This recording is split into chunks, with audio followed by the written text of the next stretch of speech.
انسان چې الله ته نږدې کیږي په کردار سره نږدې کیږي،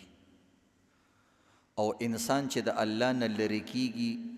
په کردار او په اعمالو باندې لرې کیږي. نیک اعمال انسان الله ته نږدې کوي، مخلوق خدا ته نږدې کوي، او د هر انسان په زړه کې ستا قدر پیدا کیږي دې سره. او بد عمل داسې وي چې د انسان د الله نه لرې کوي، او مخلوق خدا هم هغه سره نفرت کوي، او په خپلو سترګو کې انسان پریوزي چې یار خلک څه کوي او زه څه کوم.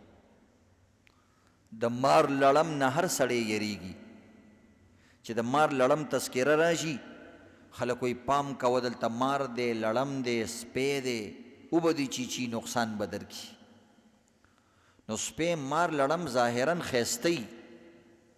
څومره ښایسته سپي وي، د رنګ روغن نه مزیدار سپین سپی دی، تور تور مزیدار، په هغه باندې نشانات دي. ازمرۍ څومره ښایسته وي، د جینکۍ د ازمري د سرمنې په شان جامې ځان لکوي چې زه به هم ازمری شمه، خو عزتمندو خلک ته یریږي،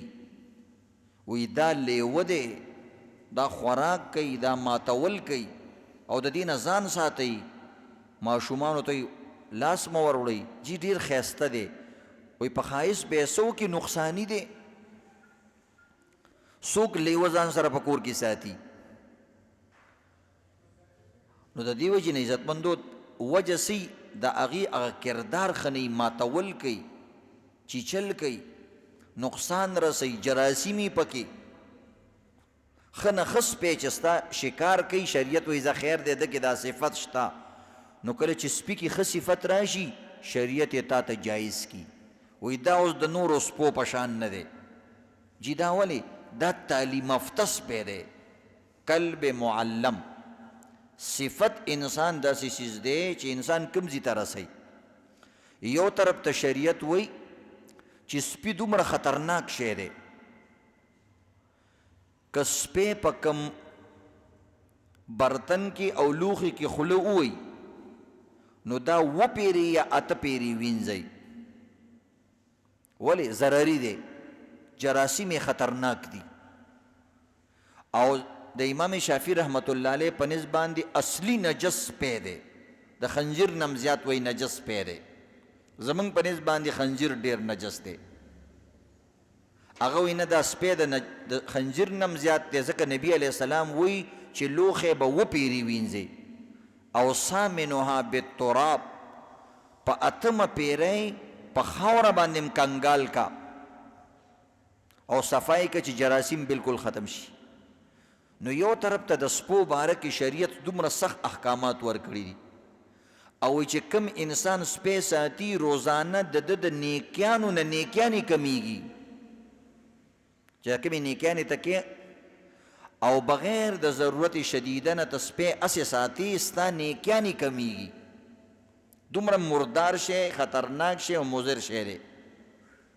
خو چې کله عزتمندو یو سپی په ځان کې ښه صفات پیدا کړي، مخکې سپي چیچل کول د ځان دپاره، بیا چې کله سپی چیچل پرېږدي او دا مالک یو شي پسې ولیږي او دا سالم او سلامت هغه مالک لره وړي، هغه خپله حصه پکې وانه لري، هغه سپیتوب ونه کړي. سپیتوب هم دې ته خلک وایي چې بس ځان ته سیسټ تکوه او خوری، هغې نه خوري. بیا شریعت وایي دا سپی اوس د هغه سپو په شان نه دی، الله یې په قرآن کې تذکره کړې که دا سپی تا له ښکار وکړي، هغه ښکار هم تا دپاره حلال دی. بعض شاهین عزتمندو مرداري خوري، او تاسو کتلی دي مختلف ځایونو نه چې کوم دی د چرګانو بچي اوچت کی، کله یو شی کله بل شی اوچت کی، نقصان رسوي. نو شریعت د دې حوصله افزایي نه ده کړې چې ته دا شی نه ځان سره ساته، یعنې څه ښه کار نه دی. او که مونځ او دس دنه پکې قضا کېږي نو بیا پکې ګناهګارېږم. خو بل طرف ته وایي که چېرته یو باز داسې شو او هغه ځان سم کو او هغه تا له ښکار کوي، نو خیر دی که ته ځان سره دا باز ساتي نو ویې ساته، ځکه دا ستا کاروبار شو، دا خو داسې دی لکه ستا پارټنر، ځکه هغه خپله هغه مارغه نه خوري، مخکې خو به یې شو کول درنده پرنده وا، ماتول به کولو، ماتول نه کوي، هغه خپل چې کم بد صفت پدی کیو هغه پرېغوستو. نو لہذا تا د پاره ساتلم جایز شو، او کدی یو څه شی تعالی ښکار کو زخمی کړي هغې خوراک هم تا د پاره جایز شو. آسان مثالونه دي عزتمندو. نو سوچ کوئ عزتمندو چې زناورو کې په اعمالو او کردار سره جایز ناجایز راځي، حالانکه هغوی الله رب العزت اصلا د انسان د خدمت دپاره پیدا کړي دي، او اصلا دنیا د هغوی نه ده. اصلی دنیا اصلا او مقصدا د انسان دپاره پیدا ده، او اصل احکامات هم انسانانو دپاره راغلي دي. نو سوچ کوئ عزتمندو که د کردار کې فرق راځي نو څومره به معاشره خرابېږي، او د کردار چې کله سمیږي نو څومره معاشره سمیږي. یو ځل یو هندو د یو مسلمان عالم نه یو 3 سوالات وکړه، او ویلې که د دې سوالات جوابات دې راکړه نو زه به دا ومنم چې ستاسو دین ډېر حق دی او تاسو په هره خبره پوهیږئ. نو بعضې سوالات داسې وي چې هغه دین سره هم ډېر تعلق نه لري، خو هسې معلوماتي سوالات وي. نو هغه عالم د خدای نه دعا وکړه چې یا الله چې د هندو ته مې پاتې رامولې، ځکه کله ناکله سړی دنیوي سوالات تپوس وکړي نو د انسان عالم هغه په علم کې نه، او که علمي سوالات هم وکړي نو هر عالم له ضروري نه ده چې د هرې خبرې جواب ورته معلومي. انسان دی کمزوری دی، علم ډېر زیات دی. الله وی وما اوتیتم من العلم الا قلیلا، دا الله پیغمبرانو ته وی تاسو له ما ډېر کم علم درکړی دی، اصل علم ډېر زما علم ډېر زیات دی. نو زمونږ د عام انسانانو خو عزتمندو بالکل په نیشت شمار دی. القلیل کالمادوم، دا لږ شی داسې لکه چې نیشتي، څه به چتې یو څه به د چتې خوروا. نو هغه ورته وایي دا راته ووایه چې جنت ډېر د نعمتونو ځای دی، خو یو شی په جنت کې نشته چې هغه کم شی دی. او دویم ځمکه کې ډېر شیونه الله پیدا کړي دي، ډېر صفتونه یې پکې پیدا کړي دي، خو داسې کم صفت دی او کم شی دی چې هغه په ځمکه کې نشته. او دریم تاسو وایي چې قرآن د الله ډېر مستند او معتبر او ډېر لوی کتاب دی، او دې کې ډېر هر څه شته، تر قیامته پورې د هرې زمانې دپاره راهنما دی. نو قرآن کې م یو شی نشته دی، هغه راته وښایه چې څه شی نشته. په جنت کې څه نشته، په ځمکه کې کم شی نشته، او په قرآن کې کم شی نشته. نو الله رب العزت هغه عالم ته په زړه کې واچول. یعنې ګرانې خبرې دي، چا ته پته لګېږي چې او د ټولې دنیا شیونه موږ ته معلوم نه دي، نو موږ به پکې بیا داسې معلوم کړو چې پلانې پکې شته او پلانې پکې نشته. هغه ورته په جنت کې الله رب العزت ډېر نعمتونه جوړ کړي او ډېر صفتونه یې ورکړي. خو او جنت باره کې راځي لهم ما یشاؤون، د دې خلکو چې څه خوښوي هغه به وي، خو یو شی پکې الله نه دی پیدا کړی چې مرګ دی. مرګ پکې نشته. د مرګ نه سوا چې ته څه غواړې بس الله به در درکوي، خو مرګ پکې نشته، ختمېدل نشته. دویم الله قرآن ځمکه چې کوم دی الله رب العزت ډېره تابعداره جوړه کړې ده، او ډېر په دې کې ډېر زیات صفتونه دي. خو په ځمکه کې چې کوم دی یو شی نشته، هغه تکبر دی. ځمکه چا تکبر نه کوي، د هر چا د خپې لاندې راځي، که شاه دی که ګدا دی که پیر دی که فقیر دی که مسلمان دی که کافر دی، هر چا ته ځان غوړولی دی. وایي راځه زما په سینې باندې قدم کې د تا نه قربان، لکه څنګه چې موري. دې وجې نه د هندوستان والا دې ځمکې ته او دې ملک ته درتی ما وایي، وایي دا زمونږ ځمکه مور ده، یو زمونږ خپله مور ده، یو هم دا ځمکه مور ده. او تاسو یقین وکړئ دا بار ملک کسان چې بار ملکونو نه کله راشي دې ته که نه د خپل ملک ته داسې سکون میلاویږي لکه انسان چې وړوکی ماشوم د مور په غېږ کې وله خوب ورځي. اکثر کسان دا خاوره چپ کوي. نو ځمکه کې هر څه شته خو تکبر نشته. او دریم نمبر سیز عزتمندو قرآن دی. په قرآن کې الله رب العزت ډېرې صفتونه او ډېرې خبرې پیدا کړي دي، خو په قرآن کې دروغ نشته. ومن اصدق من الله قیلا، دا د الله کتاب دی او د الله نه زیات رښتونکی کس څوک دی. او د قرآن په علم چې ته رنګ شي نو الله رب عزت وی صبغة الله ومن احسن من الله صبغه. زما په دې دین او په قرآن چې څوک رنګ شي د دې نه ښایسته رنګ نشته، د الله د رنګ نه بهتر رنګ نشته. نو ورته ویلې په جنت کې مرګ نشته، په ځمکه کې تکبر نشته، په قرآن کې دروغ نشته. نو بس هغه هندو مسلمان شوی، زه مسلمانېږم. نو بهرحال عزتمندو د ځمکې په شان په ځان کې عاجزي راوستل پکار دي. ګوره ځمکه کې یو صفت دی او ځمکه هر چاله ځای ورکوي، ښه څیز له بد څیز له، او د هر څیز حفاظت کوي. څومره مړي سنبال کړي دي ځمکې، څومره بوټي سنبال کړي دي د ځمکې، څومره د اوبو سیندونه سنبال کړي دي په سینه کې دومره ځای دی، او څومره غټ غټ چې کوم دی عزتمندو غرونه دی په ځان باندې په دې سینه باندې ورته ولاړ دي او سنبال کړي دي. یو ځای باندې یو کاڼی کېده، د لاس کې یو کاڼی ونیسه، ګنټه پس به د لاس خوږېږي. او د ځمکې داسې غټه سینه ده چې دا غرونه او دا ټوله څیزونه چې کوم دی په خپله سینه برداشت کړي. نو د دې وجې نه ځمکې له الله ترقیم ورکړي، هر سړی د ځمکې نه فایده اخلي. وګوره پلاني ځای کې پلاټ په دومره دی، د ځمکې قیمت زیات شي په خپله، یعنې مکه یو شان خاوره ده، خو چې کوم ځای کې کرونده کېږي د هغې په سینه کې خلکو دپاره نور ځای، هغه ځمکه بیا نوره ګرانه شي. چې کومه ځمکه کې چې کوم دی د تجارت والا صفت راشي چې خلکو له تجارتي فایده ورکوي، نو بیا هلته یو دکان په کروڑونو میلاویږي. دا د خاورې. نو د دې وجې نه عزتمندو رحمان بابا م وایي که ترقي غواړې نو ځان د خاورو په مقام کا، ځان خاورې کا، نو بیا به دله الله ترقي درکړي. یو دانه د عزتمندو ته ځمکې ته غزار کړي او هغه ځمکه د هغې نه شنې شنې پاڼې راپورته کړي. ګینې حالانکې دا دانه چې ته ځمکې ته ولي نو دا د ټولو نه اول د دې ځمکې دا سینه سیرې کړي، ځکه د دې نه راوځي جرړې، او هغه جرړې راوځي د دې ځمکې په دې سینه کې ورخښې شي،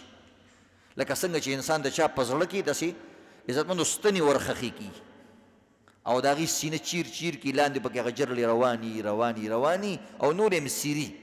او په بدله کې دا ځمکه هغه ونې له څه ورکوي؟ شنې شنې پاڼې ورکوي، ښایسته غټ غټ شاخونه ورکوي، او دغه رنګې سره او سپین او زیړ زیړ ګلونه پرې راخیږي، او د دې نه بعد چې کوم دی ښایسته ښایسته پل او فروټ له ورکوي. او دا ځمکه دې ونې ته هم دا مقصد ښیي چې ګوره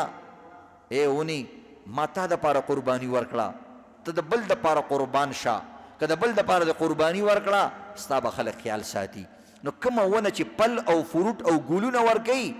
نو دا انسانان بیا راپسیږي د خپلو بچو په شان باندې دغه بوټي خیال ساتي، مالی وله نیسي، اوبه وله ورکوي،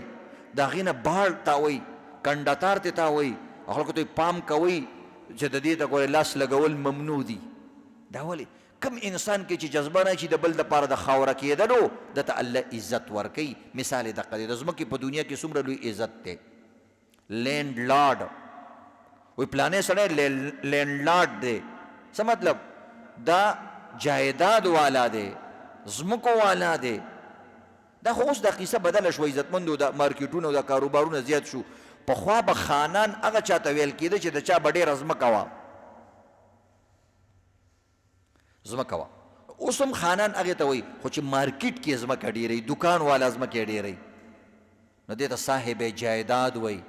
مالدار خان خوانین ورته وایي. نو د دې وجې نه عزتمندو چې قرباني ورکوي نو اونه قرباني ورکوي. موږ او تاسو چې قرباني ورکو الله به زموږ په رزق کې کمی نه راولي، دومره عزتونه به دله درکوي، تا باندې به عزتمندو خلک اعتماد کوي، او ستا به نو د ځان نه به عزتمندو اعمال ځان کې پیدا کول پکار دي.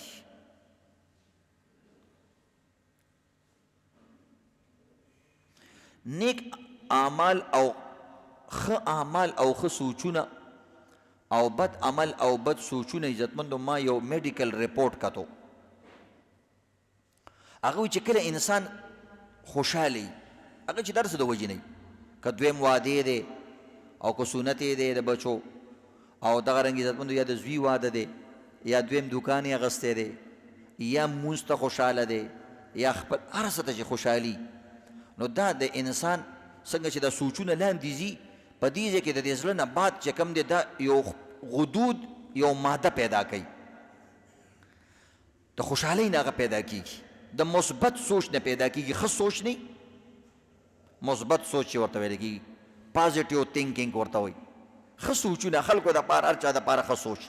چې کله انسان دا سوچونه کوي د ده په بدن کې یو ماده پیدا کیږي او دا په سلګونو سینکړو اعتبار سره پیدا کیږي او هغه چې لاندې بدن ته لاړ شي نو دا د دې ټولو بیماریانو هغه مقابله کوي نو که تا باندې یو بیماري راځي یا ستا په جسم کې چې کوم دی عزتمندو جراثیم وي دا د هغې مخنیوی کوي دی رانیسي او کله چې یو انسان غلط سوچ کوي نیگیټیو تھینکینګ چې ورته وایي او غلط سوچ منفي سوچ وی دا د دې انسان په دې بدن کې یو غلطه ماده پیدا کوي نو هغه چې کوم دی هغه نور چې کوم غلط مواد دي د هغې سره بیا نور مدد کوي نو د دې وجې نه عزتمندو خپل سوچونه صحیح کول پکار دي او تاسو ته ما ویلي بعض خلک وایي چې ما سره خو سوچ فکر دی خو زه خو لږ شان سوچونه کوم لږ سوچ مې انسان خرابوي مثلا ګوره دا موبایل دی دومره درون نه دی ماشوم یې موچتولی شي خو همدا موبایل دی ته یو ګنټه په لاس باندې کیې د لاس د لماتئ نو موبایل سپک دی خو چې ډېر ساعت یې کیې دی سپک شی هم درنیږي نو که تا سره لږ غلط سوچونه دي لږ د خلکو خلاف خبرې دي خو چې دا تا 10 کاله او 15 کاله ذهن کې ځان سره کېغوستې دماغ دله خرابوي هلته ته بوډا کېږي او ته کمزوری کېږي نو بیا ستا نور هم عزتمندو دماغ خرابېږي نو په غلطو سوچونو باندې عزتمندو ځان له دماغ نه دي خرابول پکار بعضو هوښیارانو لیکلي دي چې 3 خبرې او 3 قانونه دا فطري قانونونه دي دا چلیږي چې دا کارونه کې دا کارونه به ورسره کېږي د فطرت قوانین دي الله دی دنیا کې دقسې دا نظام روان کړی دی او چلی یو دا دی عزتمندو چې کوم په کومه خاوره کې او په کومه ځمکه کې چې تخم اچولی کېږي نو هغه ځمکه آباده وي زرغونه وي ښایسته وي هغه ځمکه په خپله هم ښایسته ښکاري او هغه بوټي له هم ښایست ورکوي او د بوټي په واسطه باندې معاشرې کې نور خلکو ته هم ښایست ورکوي هوا هم مزیداره پل فروټ ګلونه هم خلکو ته ملاویږي نو د دې وجې نه عزتمندو او چې کومه ځمکه کې ته دانه نه اچې نو په هغې باندې عزتمندو بیا کیکرې راخیږي شړ پړ بوټي پکې راخیږي بې میوې او عزتمندو کانټېدار د غنو والا بوټي بې هلته راخیږي نو معلومه شوه عزتمندو دماغ هم دقه شان چې کوم د یو شی دی په دې کې چې تک څه قسمه دغه ورچې تخم ورچې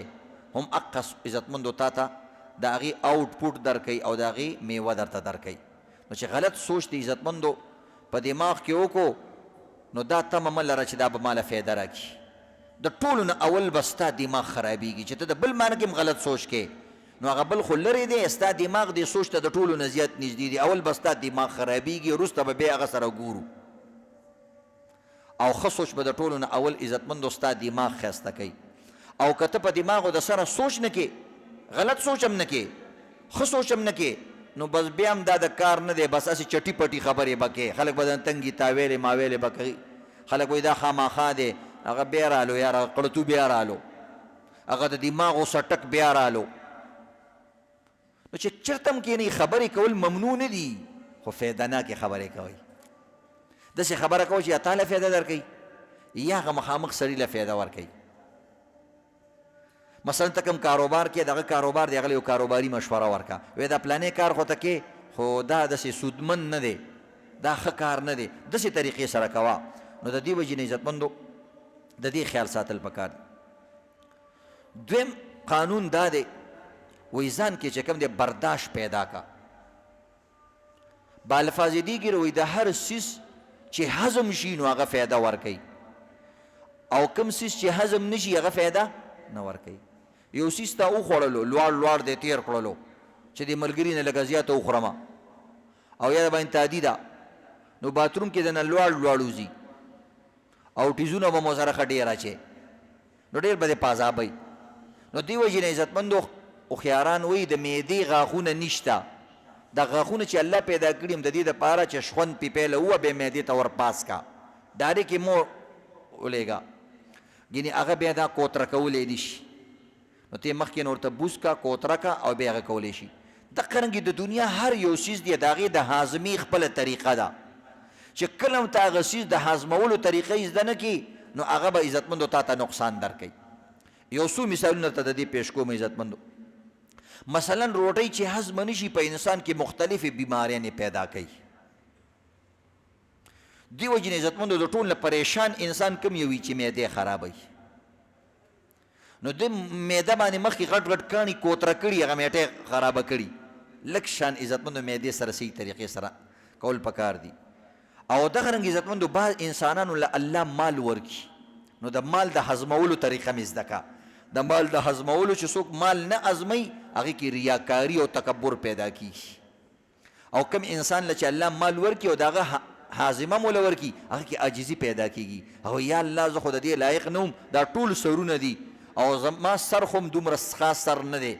او تا ماله دومره توفیق راکړو چې زما سر شمله مې اوچته شوه او دومره مال مې وګټلو نو د نورو خیال هم ساتي پکې دغه شان عزتمندو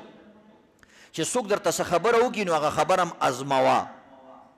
چې کوم انسان خبرې نه ازمیږي نو د هغې نه دروغ او چغلي جوړیږي شیطان توب جوړیږي چا درته یو خبره وکړله نو بس فورا یې بل ته مه کوه لږ یې ازمه که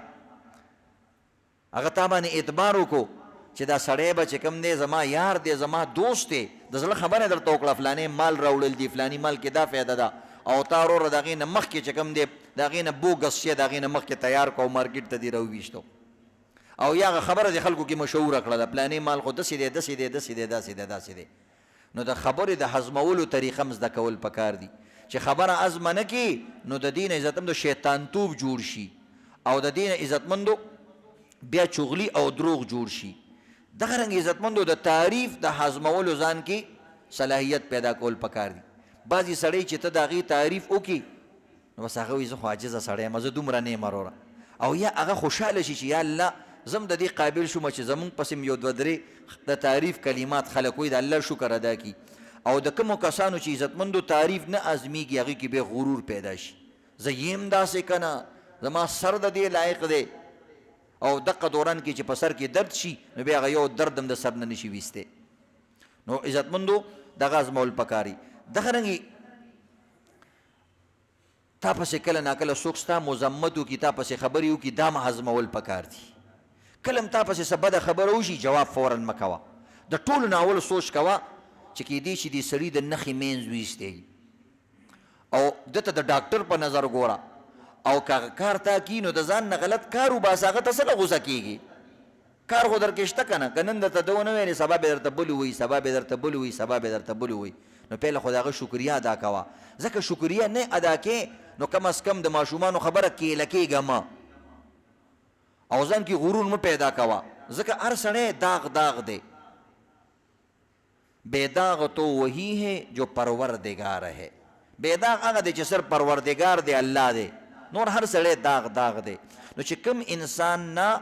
خپل مذمت او خپل بدی نه برداشت کیږي نو د دې نه بیا دشمني پیدا کیږي ځکه تا پسې سړي خبره وکړه او تا ورته جواب ورکو هغه کنزل تا کنزل وکړه لاړه بس دشمني ترې ټول عمر جوړه شوه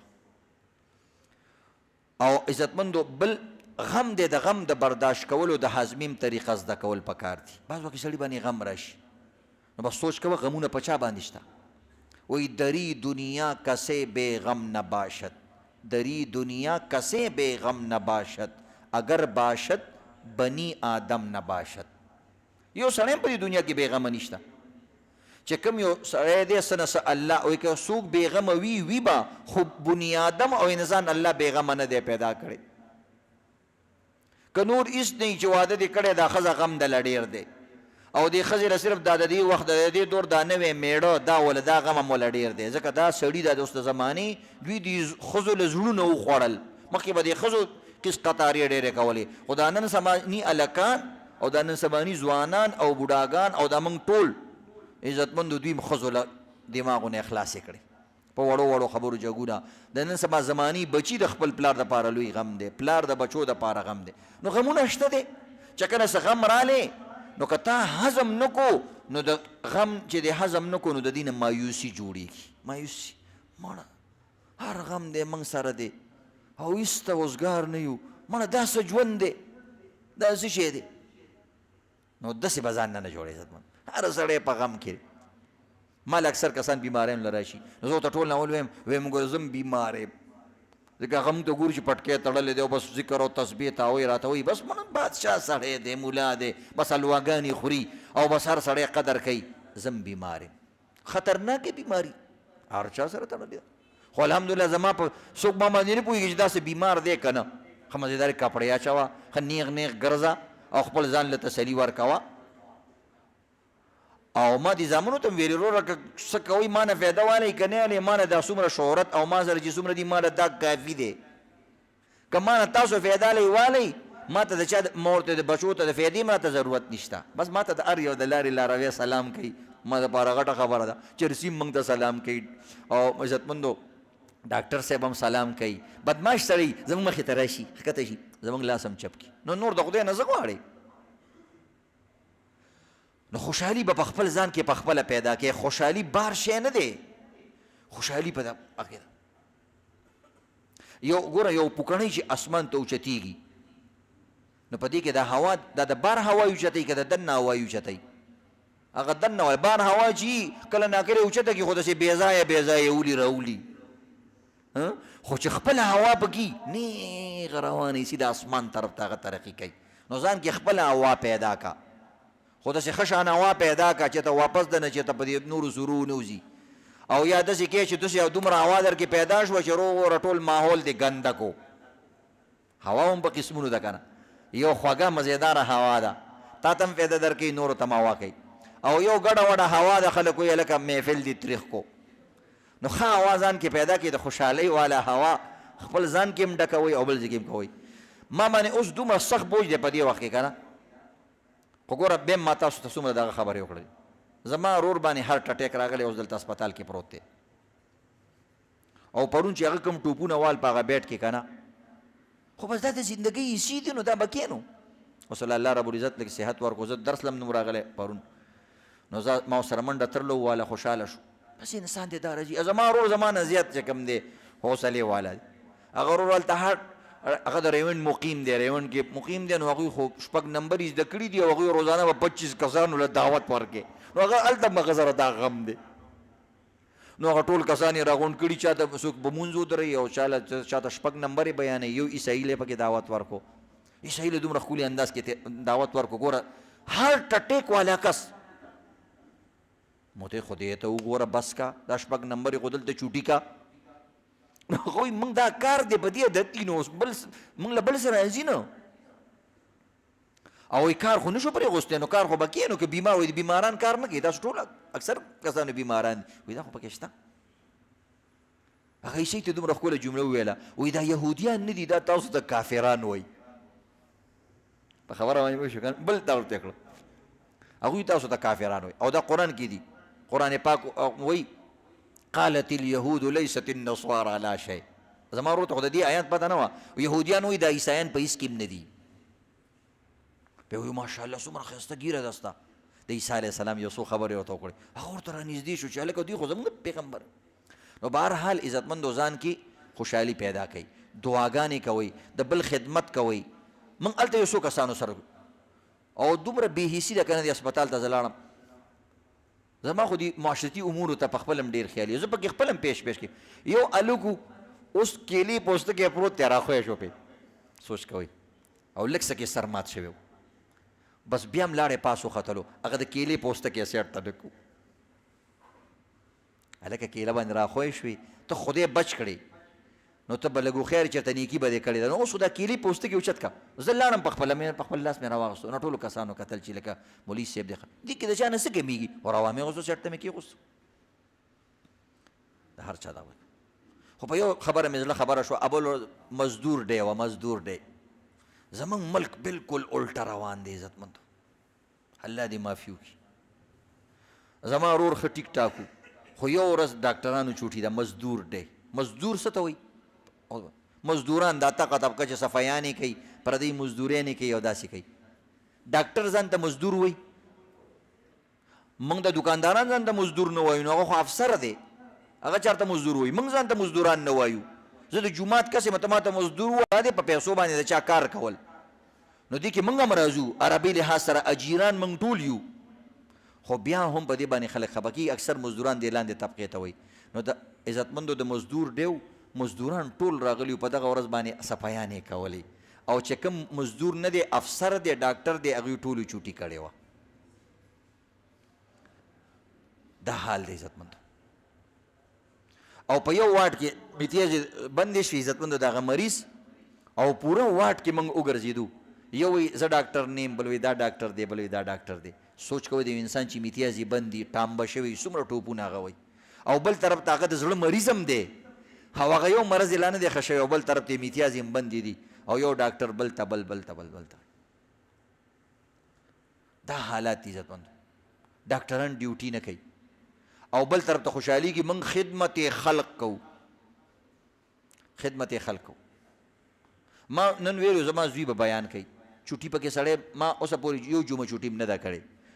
چوټي مې حق هم کېده، اوس خبر هم نه ده، بیان له مې زوی هم رالیږو، بیا مې ونه کړه اسپتال نه راکوز شوم، هغه زوی مې ناست دی، ما یې زه بیان کوم. دې کې څه خبره؟ دې وخت کې به مقابله کې د ځانم او د بلم او د نورو دپاره هم عبرت شي. ډاکټران ډیوټي نه کوي، پولیس والا ډیوټي نه کوي. قسم دې اسپتال کې دومره سامانونه ضایع کېږي. اوس ماته یو مزدور ښود، ماته مفتي صاحب دا وګوره، دا یو بیډ د 16 لاکو روپو دی د زړه واټ کې، او دا وګوره دلته دې ګند کې ایشتی دی، دا یو بلب داسې لګېدلی هغه دا د 4.5 لاکو روپو بلب دی. او دا ډاکټران دې له کسان راځي میلاویږي عزتمندو، خو کوم کسانو سره میلاویږي؟ دوایانو والا سره میلاویږي، په هسپتالونو کې هم هغه کسانو سره چې کوم دوی له کمیشن ورکوي. او دا ډاکټران ظالمان نه دي، دوی چې کوم د عزتمندو دغه دي دا په غټو هوټلو کې شپې کوي، پوره ګاډي علي عزتمندو. ښه الله دې هغه هم نصیب کا، څه خبره نه ده. تاسو چا اکرام موږ ورته اکرام وایو، د تبلیغیانو خبره اکرام یې دله وکړو، خو ته خو د دې مریض هم لږ اکرام وکړه که نه. تسلي یو ټکې نشته، یو ټکې تسلي. ما له بل یو کس رالی کې موږ ډاکټران هم نه یو، نو ښځه ورسره وه، نو ما ورته ویلې ته خو ټیک ټاک یې، او ما دا خاوند دې لیونی دی، خاوند زما ملګری و، نو ما ته وایي دې خاوند زه لیونی کړم، وایي دغلته یو مولا دی او بس هغه له مې ورولي. نو د مولا د کوم چې عاملان مولایان دي، مولایان خو هغه نه وي، مولا معنا د ډک د علم نه ډک، ته هغه نه د علم د یو مسلې تپوس وکړه یو مولا نه ورځي. د مولا معنا د علم نه ډک انسان، او هغه تش خالی دی، صرف په پټکي خو څوک نه علم کېږي که نه. مولا نصرالدین یو ځل هغه په مولا مشهور و، لکه مولا نه و، یو غټ پټکی په سر کړی و، چا ورته ویله لکه یو درخواست راله ولیکه، نو هغه ورته ویل ماله خو درخواست نه راځي، نو هغه ورته خدای دې غر کړو، دا دومره غټ پټکی چې دې په سر کړی دی. پخوا به عالمانو د خلکو له دا لیکل، معلم صاحب به ورته ویلو، نو هغه پټکی راواغوستو، د هغه په سر یې کېغوستو، وایي زه تی ولیکه اوس،